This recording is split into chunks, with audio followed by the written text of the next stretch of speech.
अस्सलाम वालेकुम जी। आज का लेक्चर हमारे पास है इलेक्ट्रिक फील्ड के बारे में।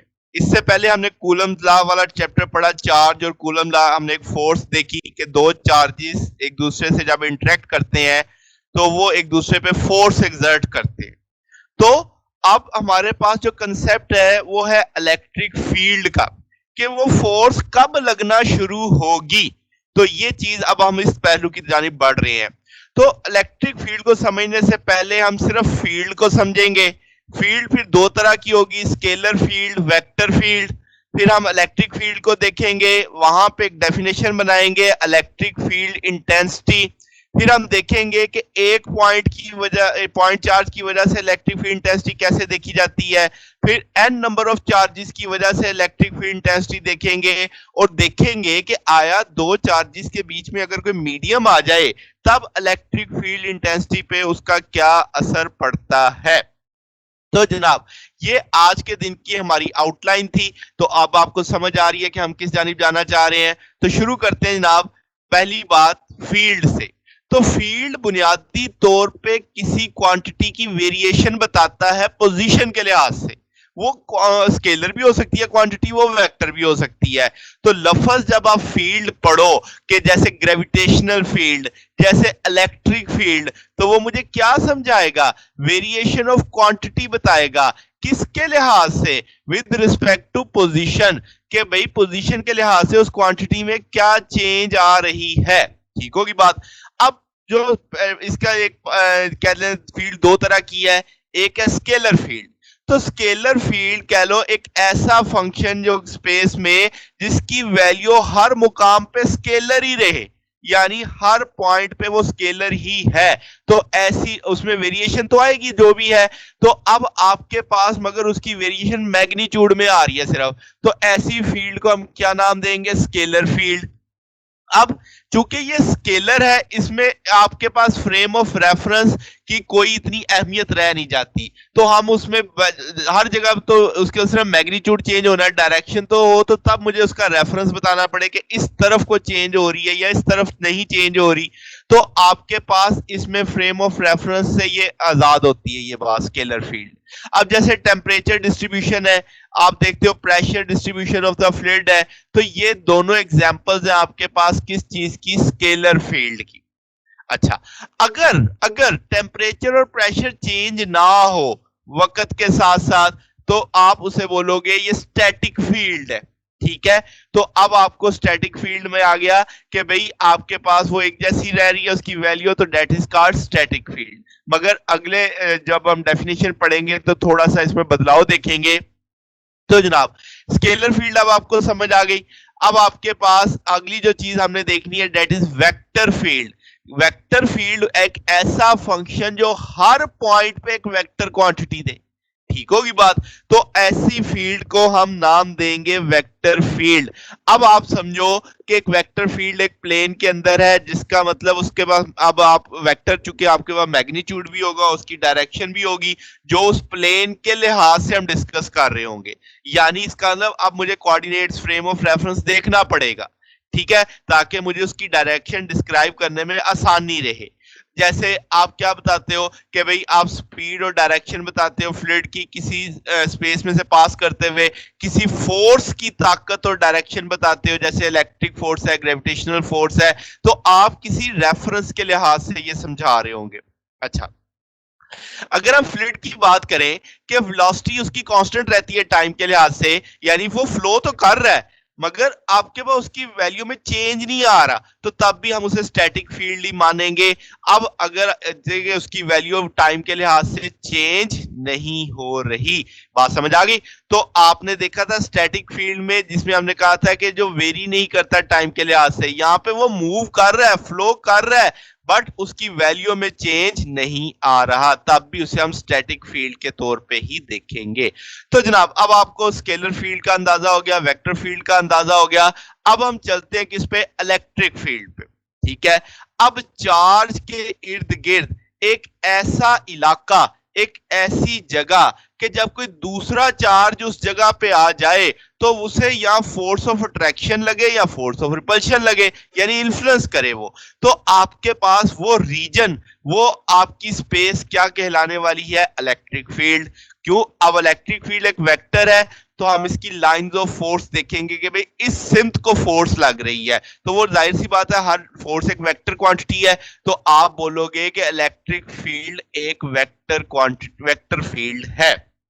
तो जनाब फील्ड का कंसेप्ट समझ आया कि आपके पास आपने चार्ज के गिर्द एक रीजन देखना है कि कोई दूसरा आने वाला चार्ज जब उस रीजन में आ जाए तो वो किसके इन्फ्लुएंस में हो, यानी उस पे आया फोर्स ऑफ अट्रैक्शन लगे या फोर्स ऑफ रिपल्शन लगे, तो उस रीजन पे जहां से फोर्स लगना शुरू हो गई, इसका मतलब वो रीजन आपका इलेक्ट्रिक फील्ड में शुमार होगा। ठीक होगी बात।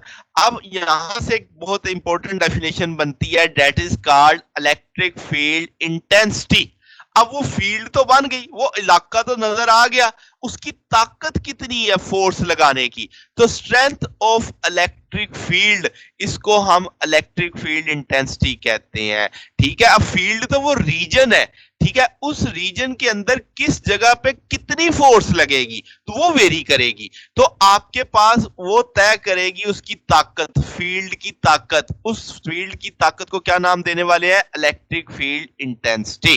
तो आपके पास से आप बोलोगे फोर्स पर यूनिट चार्ज, और यहां पे हम टेस्ट चार्ज लेंगे, तो आपके पास वो जो फोर्स लगेगी टेस्ट चार्ज के ऊपर किसी भी पॉइंट पे, वो उस फील्ड की क्या कहलाएगी? Electric field intensity. ठीक होगी बात। तो सादा तरीन लफ्जों में लंबी डेफिनेशन की बजाय छोटी सी डेफिनेशन करते हैं, फोर्स पर यूनिट चार्ज आ गया, तो वो आपके पास इलेक्ट्रिक फील्ड इंटेंसिटी है। इसका टूल क्या बन गया आपके पास? ई से रिप्रेजेंट करेंगे F by Q, force per unit charge के तौर पे। अब आप कहोगे डायरेक्शन इसकी, जाहिर है आप वेक्टर के साइन दे रहे हो, तो हम कहेंगे जिस सिमत में फोर्स लग रही है उसी सिमत में इलेक्ट्रिक फील्ड इंटेंसिटी है। अब यहां पे आप एग्जांपल देखो, आपके पास एक नेगेटिवली चार्ज ऑब्जेक्ट है, आपने एक पॉजिटिव चार्ज लिया है जो उसकी जाहिर है नेगेटिव पॉजिटिव को खींचेगा अपनी जानिब, तो फोर्स की डायरेक्शन नेगेटिव चार्ज की जानिब है, तो इलेक्ट्रिक फील्ड इंटेंसिटी की डायरेक्शन भी फोर्स की जानिब ही होगी। अब यहाँ पे क्यू नॉट है, क्यू नॉट को टेस्ट चार्ज कहा हुआ है, और टेस्ट चार्ज की खूबियां क्या बताई थी कि पॉजिटिव होगा और हमेशा स्केलर होगा, यानी अब आपने समझना है कि टेस्ट चार्ज इतना छोटा होता है, इतना छोटा होता है कि इसकी अपनी फील्ड ना होने के बराबर, निग्लिजिबल होती है, यानी ये किसी जगह चला जाए तो इसकी फील्ड किसी दूसरे चार्ज को डिस्टर्ब ही नहीं करती, इतना छोटा है। इसको आम तौर पे सिर्फ प्रॉब यानी चेक करने के लिए इस्तेमाल किया जाता है कि भाई किसी दूसरे चार्ज की फील्ड को चेक करने के लिए इस्तेमाल किया जाता है। तो समझ आई बात। तो टेस्ट चार्ज क्लियर हुआ कि टेस्ट चार्ज स्मॉल इतना छोटा होगा कि उसकी अपनी फील्ड निग्लिजिबल होगी, और वो हमेशा इस्तेमाल करेंगे किसी दूसरे चार्ज की फील्ड को चेक करने के लिए। तो इसका अब फार्मूला फिर कुछ यूं होना चाहिए कि limit q approaches to zero, क्योंकि आपने तो क्यू इंतहाई टेस्ट चार्ज इंतहाई छोटा कर दिया है, तो ये चीज अब आप इस तरीके से भी समझ सकते हैं। फिर जनाब इलेक्ट्रिक फील्ड आपके पास क्या है?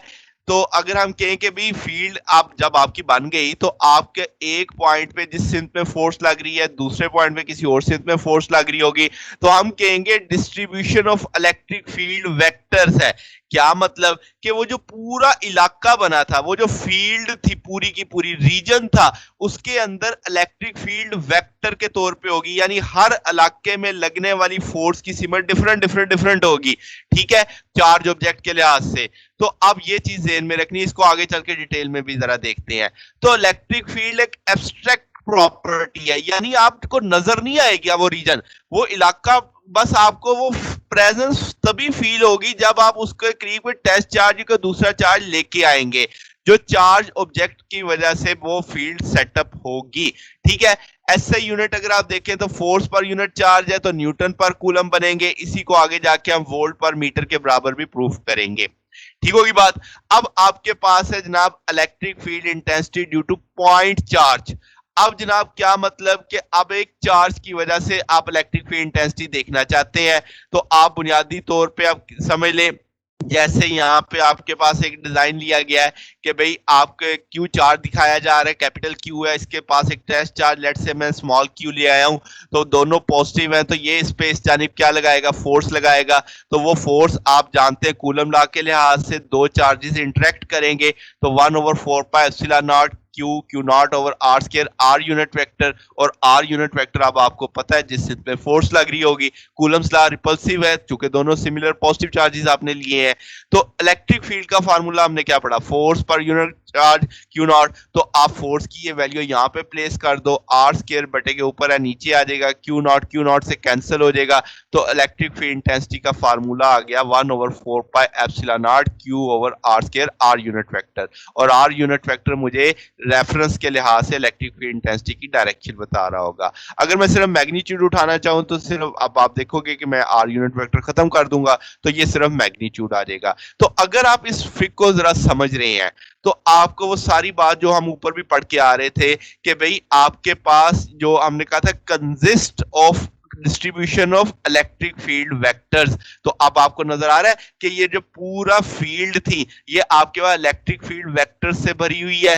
तो अब आपके पास ये रेडियल लाइंस एक तरह से बनती जा रही हैं, जो जिस सिमत में टेस्ट चार्ज पे क्या लगेगी, फोर्स, उसी सिमत में मैंने एक लाइन खींच दी जिसे हम लाइंस ऑफ फोर्स भी बोलेंगे। आने वाला टॉपिक हमारा इसी के बारे में होगा। तो यहां से अगर आप देखो फार्मूला के लिहाज से तो electric field 1/4 pi epsilon not तो कांस्टेंट हो गया, तो E डायरेक्टली प्रोपोर्शनल है Q के। इसका ना जितना बड़ा चार्ज उतनी बड़ी फील्ड, बड़े चार्ज की बड़ी फील्ड होगी, ठीक है। और E इनवर्सली प्रोपोर्शनल है आर स्क्वायर के। क्या मतलब, जैसे जैसे चार्ज से दूरी होती जाएगी फील्ड कमजोर होती जाएगी, फील्ड की वैल्यू स्क्वायर के लिहाज से कम होती चली जाएगी। तो ये दो बातें अब आपने ज़हन में रखनी है कि जितना बड़ा चार्ज उतनी बड़ी फील्ड, और डिस्टेंस के बढ़ने से चार्ज से दूरी बढ़ती जाएगी तो फील्ड की मिकदार इनवर्स स्क्वायर लॉ को फॉलो करती जाएगी, ठीक है।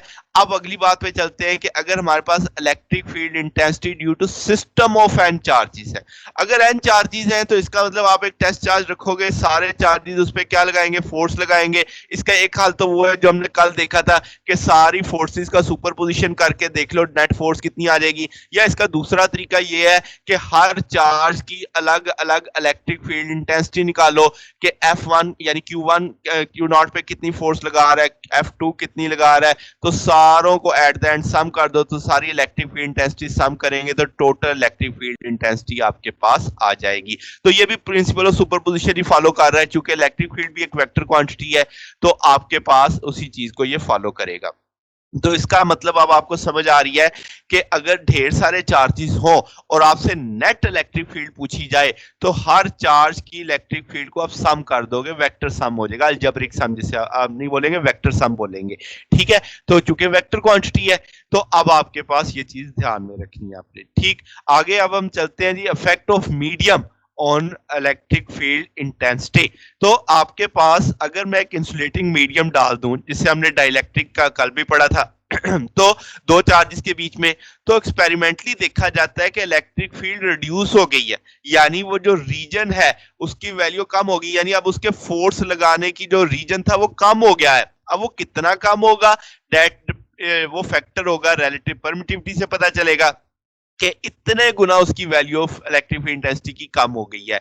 तो वो जनाब आप टूल तो जानते हैं 1/4 pi epsilon not q over r square, यानी इससे मैं एप्सिलॉन आर को अलग कर लूं तो ये ब्रैकेट में लिखी हुई सारी चीज वो फील्ड है जब आपके पास दो चार्जेस के बीच में स्पेस थी, यानी एयर थी, तो इसको आप ई आर कह दो। तो इसका मतलब जब दो चार्जेस के बीच में एयर थी तो उसको डिवाइड हो रहा है 1/एप्सिलॉन आर से, यानी इतने गुना कम कर रहा है, तो तब वो मीडियम की फील्ड आपको मालूम पड़ेगी। यहां पे सिर्फ हम मैग्नीट्यूड डिस्कस कर रहे हैं उसका, ठीक होगी बात। तो जनाब आज आपने क्या देखा, आपने इलेक्ट्रिक फील्ड के बारे में पढ़ा, आपने इलेक्ट्रिक फील्ड इंटेंसिटी देखी, आपने एक सिंगल चार्ज की वजह से इलेक्ट्रिक फील्ड इंटेंसिटी का फार्मूला देखा, और आपने देखा जब ढेर सारे चार्जेस हो जाएंगे तब इलेक्ट्रिक फील्ड इंटेंसिटी का टूल हम कैसे बनाएंगे। फिर हम मीडियम का कंसेप्ट लेके आए कि मीडियम के आने से चार्जेस जो आपके पास इलेक्ट्रिक फील्ड है वो क्या हो जाती है, रिड्यूस हो जाती है। वो हमें पता चला रिलेटिव परमिटिविटी के फैक्टर से वो रिड्यूस होती है। तो जनाब इसमें अगर आपको कोई बात पूछनी हो, कोई डाउट हो, कोई